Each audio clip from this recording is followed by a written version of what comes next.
Today, Awaken Church in Kearney Mesa held regular services despite a county warning of a coronavirus outbreak at the church the day before. County health officials are urging anyone who attended services to self-quarantine.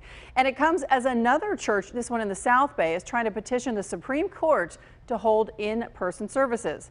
Fox 5's Jacqueline Sarkeesian, she starts us off. She's live in Kearney Mesa with more. Jacqueline. Misha, good evening. We all know that the church services have to be outside right now because the county is in that more restrictive tier, the purple tier. This church, Awaken Church, has been defying the county's orders from the very beginning. Like you mentioned, we spoke with another local church who the pastor tells me they're also not very supportive of those guidelines. However, they're still following them.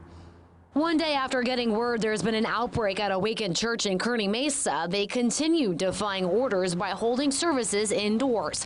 This is video of people walking in for Sunday service. Every church and pastor and leadership is self-determining.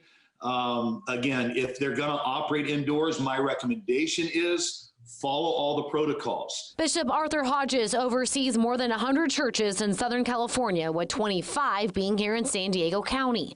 He says Awaken Church is not one of them. About half of them are continuing indoor services with safe practices. About 30% of them are outdoors, and about 20% are still online only. On Monday, November 23rd, Health and Human Services sent a letter to Awaken Church informing them there's been an outbreak at their facility. Bishop Hodges, who preaches at South Bay Pentecostal Church in Chula Vista, couldn't answer when asked if they were also holding services indoors. I just will continue to say that we have not had any outbreaks from beginning until now. There's been the church is not a spreader. Right now, the bishop is in the middle of a lawsuit that's made its way to the U.S. Supreme Court. He's hoping the justices rule in his favor of getting rid of all COVID-19 restrictions on houses of worship. We feel pretty confident right now. We feel like that the New York decision really was a game changer. It would be an almost identical move to the court's decision against New York's governor. We feel like the Supreme Court now, strong majority, is going to stand behind religious liberties, and so we feel good about the future.